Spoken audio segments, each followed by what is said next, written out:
out of the park once again. It is 8:18, and we all know that you should be concerned maybe about chest pains and numbness in your left arm. It might mean a heart attack is about to happen. But Dr. Art Mollen is here with us about some other symptoms that we do not want to ignore. Doc, good morning to you. Good morning, Jamie. You know, interestingly enough, people, they get chest pain. Of course, they go to the emergency room. They think it's serious. They think they're having a heart attack. But there are a lot of other signs and symptoms that you may ignore that you probably shouldn't.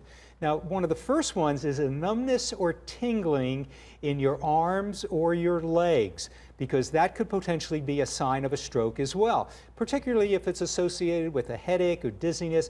So if you call 911 right away, you get to the emergency room, they can give you drugs which are actually clot busting. They will reduce clots that potentially could be resolved if you get these drugs right away. So you have about 3 to 4 hours from when you have those symptoms, again, the numbness, the tingling in the legs or the arms, and they can be quite serious, and people often ignore it. They don't think it's really anything. So you should, again, call 911 right away.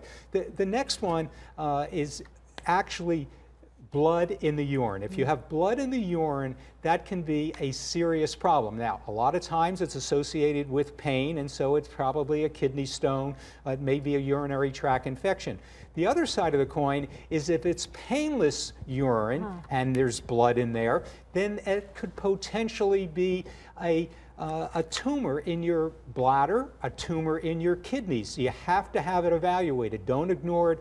Go see somebody right away. Is this an emergency room type situation? Yes, this is an emergency room type of situation, or at least see the doctor the next day. Right. The next is, you know, weakness that you may have, again, and pain in the back of your leg. If you have pain in the back of your leg, this could potentially be a blood clot called a deep vein thrombosis, and that deep vein thrombosis can actually, you know, go up to your lungs, cause a pulmonary embolus, or it could even go to your brain. So you have to be careful with that. The next is an acute onset of visual changes that are associated with a dizziness or a headache. So if your eyes suddenly cross and you feel a little off balance, this could be a sign of a stroke as well. The next is acute onset of abdominal pain. So if you're having abdominal pain, it could be appendicitis, it could be what we call diverticulitis.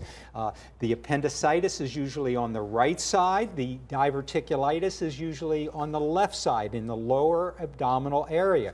So these are situations that, again, need to be evaluated more quickly than some of the others. Pay attention. Yeah, pay attention to it. And the final one is really feelings of hopelessness. If you all of a sudden, you know, you've been depressed, you've been despondent, whatever else is going on in your life, and you feel particularly hopeless at that particular time, you need to see a psychologist, a psychiatrist, go to your doctor. You can get medications, you know, because that could be potentially put you into what we call suicidal ideation, where you're starting to have thoughts about how to, you know, go for the help. Yeah, I mean, people hesitate too much, but they should go for the help and start feeling better.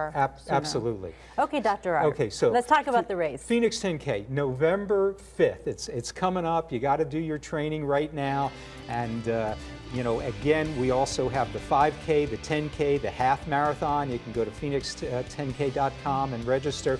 But we have a t-shirt contest for the kids, and there's the t-shirt from last year. So we have this t-shirt contest. Again, the Mollen Mile is for kids under the age of 12 years old. We're partnering with juvenile diabetes, so you can go to jdf.org, and you know, you can register and send in your picture for the t-shirt. And if you win the t-shirt contest this year, it's kind of a big deal. Last year it was a 9-year-old child, and it was great. Awesome. Doc, thank you. We'll be right back, Arizona.